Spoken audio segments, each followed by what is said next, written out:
Welcome back, Giants fans. Week number 13 game preview against the Miami Dolphins. The Giants come in here at 4-7. Miami's 5-7, so they must have one of those weird Week 14 buys because they have not taken off yet, of course, based on the record.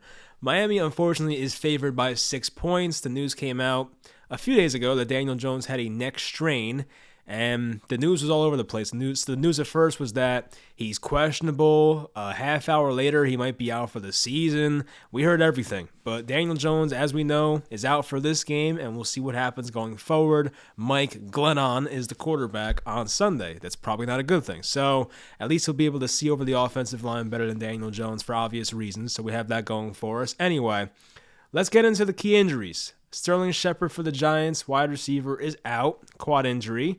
Same injury for Kadarius Toney. He's out, second straight game. Daniel Jones, as I mentioned, is out for this game. And cornerback Adoree Jackson for the Giants is out. That's probably a big injury because Adoree Jackson probably would have been the guy to guard Jaylen Waddle most of the time in this game. So that one definitely sucks and could hurt a lot. No pun intended there. Anyway, for Miami, they have a couple of injuries, nothing too crazy. I saw that their tight end, I think his name's Adam Shaheem, is out, and I think that Philip Lindsay, who they picked up from the Texans a couple weeks ago, running back, is doubtful. Not really a big deal, but they have a couple injuries going for them. They don't have Will Fuller. They don't have Devontae Parker, two of their better wide receivers, two of their top three, so that's good news for us. But, outside of that, that's pretty much the main injuries here. And with that said, let's get into some of the Miami Dolphins team ranks per game in 2021. So the Dolphins in points per game on offense are 24th in the NFL. Not too great, but probably better than us. 19.5 points per game. The offensive passing yards per game is 17th in the NFL, so that's pretty good. But the Giants can't run the ball either, but the Dolphins, very bad at running the ball. 31st in the NFL in rushing yards per game. So Myles Gaskin's a good receiving back. He has not been great as a runner this year. They tried Malcolm Brown. He's now out. They had somebody else, I think, at some point. What's his name? Salvon Ahmed, who I think's a decent player, but it's tough behind this offensive line for Miami. They stink too. For Miami's defense, they allow 23.3 points per game. That's 19th in the NFL.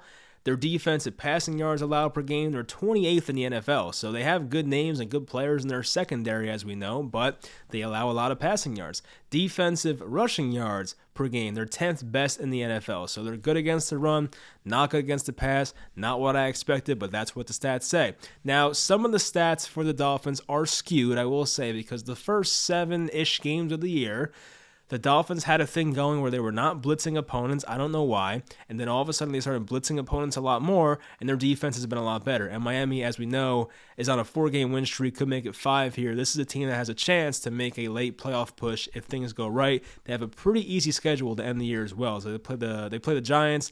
I think they play the Jets coming up and some other trash teams. So they have a chance here if things break right for them with the rest of the teams around the AFC. So as for the game notes, Miami has... Well, they have won 4 in a row, looking for 5 in a row, as I mentioned here. Those wins came against the Houston Texans. That's not very impressive. Shit, we can beat them, honestly. Versus Baltimore is pretty impressive on Thursday. That was a big win for them. Defense played tremendously in that game. They won at the Jets by 7. I remember the Jets missed 2 field goals that game, so that could have changed things. And they beat Carolina 33-10 last week. They had a special teams touchdown. Cam Newton had like a 5 quarterback rating, so... It could be Cam Newton stinks or the secondary was great. Maybe it was a mixture of both there. But, all right, so, yeah, the Giants are playing a team that's hot right now. We know that. And the Giants have to play a pretty turnover-free game and win the, field position battle, all that boring stuff that we as Giants fans have just been so accustomed to because we can't watch an exciting offense, as we know, and it probably won't get much better with Mike Glennon at quarterback. Now, for Miami's defense, some advanced numbers here. They are 10th in the NFL in turnover percentage, so drives that end in turnovers. Miami's defense is producing turnovers this year.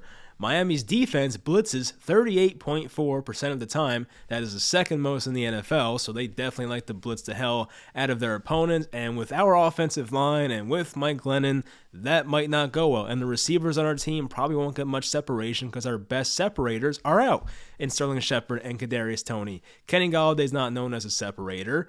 and our other receivers are just not that great right now. So that's pretty unfortunate for us. Not a good matchup there.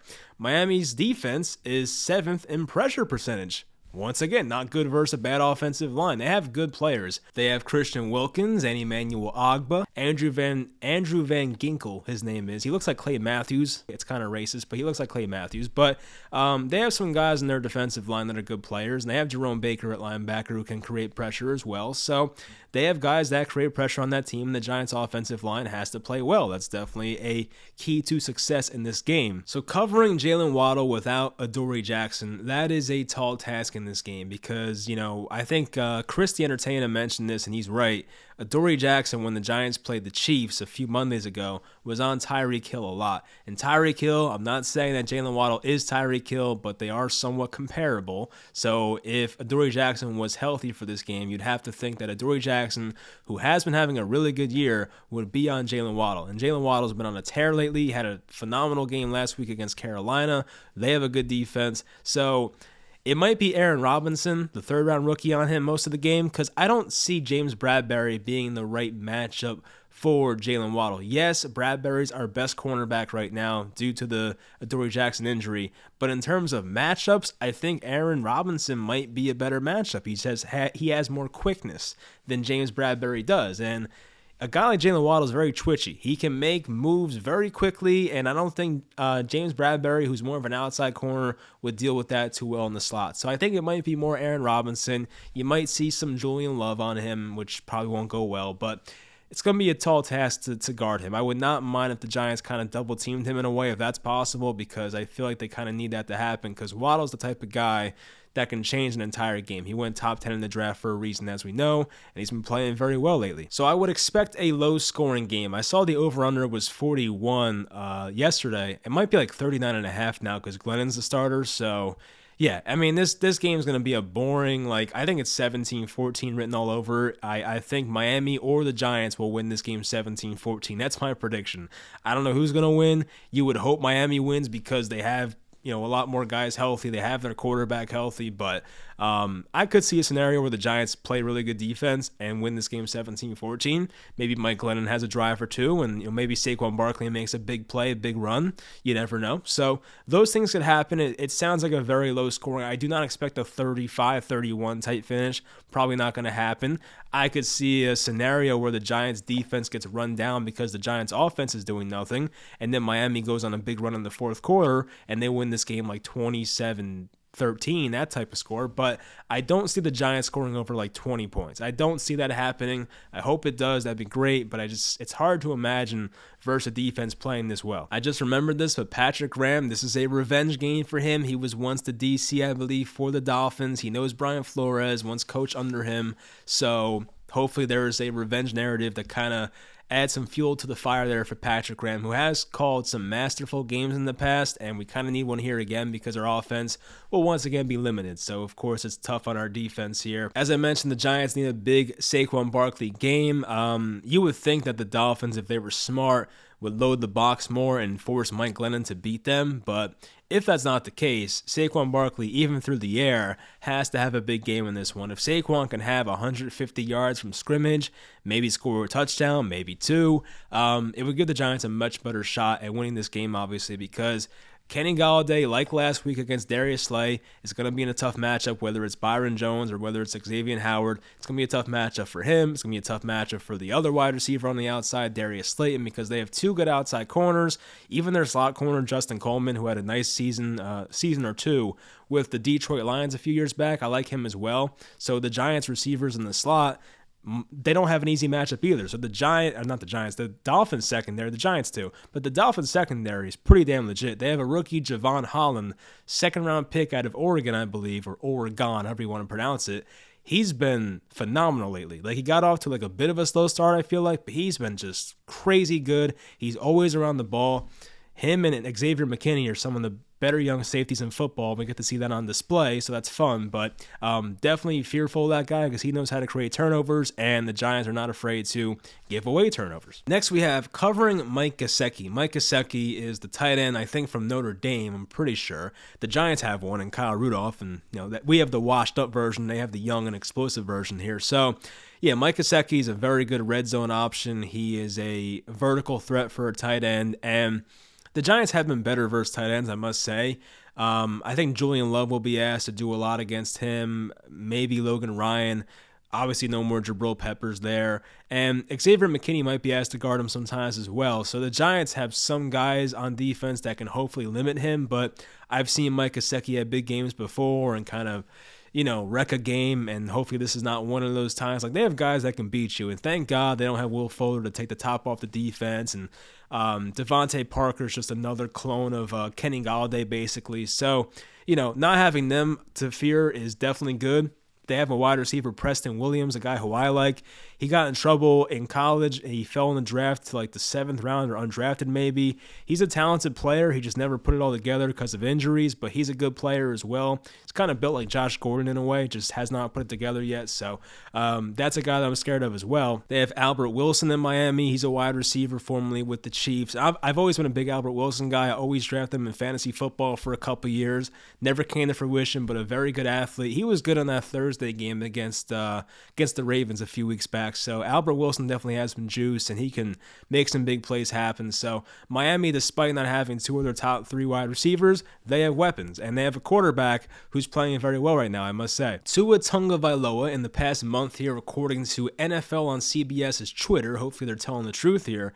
So over the past month, once again, so basically all November, completion percentage in the NFL, he has an 80.5 completion percentage. That's first in the NFL. A passer rating of 110, fourth in the NFL in the past month. Yards per attempt, 8.5. That's actually very surprising because he's more of a dump down type of guy, I feel like. So he's second in the NFL right there in that category. And win percentage, because sometimes that's a quarterback stat, is 1,000, tied for first. So, Tua Tagovailoa, you can think about him the way you want. I've always considered him a game manager type guy, but he's been playing excellent, and I'm actually very surprised, and I'm happy for him in a way. I feel like a lot of people, whether it's Dolphins fans or maybe even Dolphins management at some point, wanted to quit on that kid, but he's playing well. Hopefully he can kind of save his career there. I am a lefty, so I kind of feel like I'm related to him in a way. Definitely makes no sense, but yeah, I do root for the lefties. But yeah, Tua is playing much better football lately, and I'm happy for him. I must say I'm happy for him, and I hope he has a down game here. Hopefully he maybe throws us a couple interceptions, but the guy's been playing well lately. He's on a tear, but so is the Giants defense. So it's going to be a hot quarterback, not physically, but a hot quarterback versus a hot defense, and let's see what happens. So it will be a fun game, and, hopefully it's a fun game because I do expect it to be low scoring, but hopefully it's a fun, low scoring game where it's a fun defensive battle and a couple of plays on offense maybe change the entire complexity of the game. Sometimes those games are enjoyable, and this could be one of those games. Now, Miami's offensive line, they stink. I mean, their highest graded PFF player is their right guard. I think it's Robert Hunt. That's the guy who did the flip, actually, I think, on that Thursday night game against the Ravens. That epic play that didn't count. He has a 61 grade this year. That's their highest rated player, which is not good.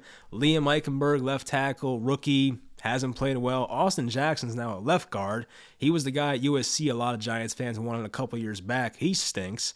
They got Austin Reiter, another guy Giants fans, even myself included, honestly, wanted to take a shot on. The former Chiefs center, he stinks so far this year. And a right tackle I've never heard of, this is Jesse Davis. I don't know who that is, but Jesse Davis has a 52 grade. Miami's offensive line is just as bad as ours. You could argue worse, honestly, because they don't have a left tackle. I know left tackle is different when you have a lefty quarterback, but their right tackle, as I mentioned, is not good either. So their offensive line is in worse shape than ours, Miami. So not much of an excuse for the offensive line this week, as we always make as Giants fans. But yeah, their offensive line is bad. So I will say, though, did some research on NFL Next Gen stats, and Tua Tagovailoa is the third quarterback at getting the ball out of his hands quickly. So he's only trailing Ben Roethlisberger and Tom Brady, two old heads that are pocket passers. He's third. He's in front of Mac Jones, in front of Davis Mills. It's a lot of just unathletic white guys on this list. Then you have Tua, but he has to get the ball out quickly because the offensive line's so damn bad. He gets the ball out of his hands on an average of 2.53 seconds, and the leader is Ben Roethlisberger at 2.43. So Tua gets the ball, makes a read or two, throws the ball. It's not going to be nothing like, there's not much downfield stuff. There's not much of that. It's a lot of quick passing concepts, and sometimes when that happens, some balls are tipped in the air, and the Giants secondary can make some plays, and hopefully that's the case. Sometimes if a little thing is off and a guy gets a hand on the ball, that can change an entire play or an entire drive. So hopefully that's the outcome. So that will do it for this video. I do expect a low-scoring game once again. Hopefully you guys enjoyed. I don't know why I acted so goofy in this video, but I'm just in a funny mood. I'm having a good hair day, so I'm feeling good about that. But that's all I got going for me. Usually I'm probably terrible to look at. So anyway, hopefully you guys enjoyed this video, and I'll talk to you guys next time.